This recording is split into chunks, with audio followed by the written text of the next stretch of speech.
The prices of petrol and diesel have hit a record high in Pakistan. The increase will see petrol selling at $1 for a litre, up from 64 cents. This is the second hike by the government in the past 2 weeks. Pakistan has recently signed a $3 billion bailout deal with the International Monetary Fund. But inflation has soared and its currency has lost value. Let's get more on this. We're joined now by Ashfaq Tola. He's an economic analyst and former Minister of State for Pakistan, and he's joining us live on Skype from Karachi. Thank you very much for your time.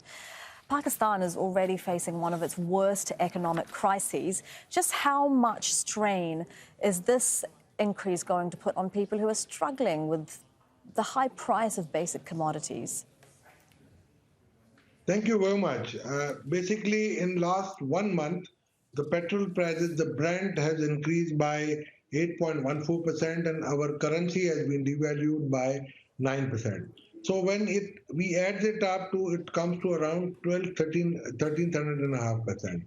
And overall increase in the price is 14%. So it is correlated with that. And knowing the international mechanism of pricing, and as we are in the IMF program, we have to follow the suit. As you already said that we are in IMF program and we have just been get a rescue plan of $3.2 billion. Yeah. We have to adhere to all the conditions which we have agreed upon. So this is one of it.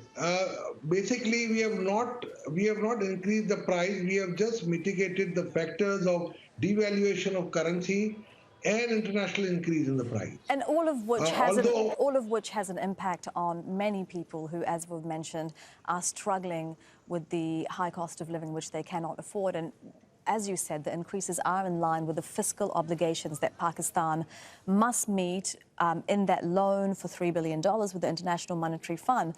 Now, $3 billion doesn't scratch the surface of what Pakistan needs, but are the conditions to borrow that amount, are they going to do more harm than good to Pakistani people? Well, you're right in a way, but we have to follow the suit. What we have to do now, we have to just go and trigger the direct subsidy to the people. I mean, the social safety net has to be increased, and we have to expand the wings of Benazir Income Support Program. We have to increase the monthly stipend or honoraria from 5,000 to 10,000. That is the only way one can protect the unprotected people. Yes, of course, this is adding the miseries to the normal life of average Pakistani. But I think this is an international phenomena, and obviously the government has a challenge now. The caretaker setup has a challenge to how to curb this inflation. Yeah, and you're talking about, yes. Sorry to interrupt, Mr. Tola, but you're talking about increasing stipends for people who really need it. Where is the government going to find this money? And on the point that you were just coming to about the government, the second petrol price hike in 2 weeks, could it have political implications for the government just months before a general election?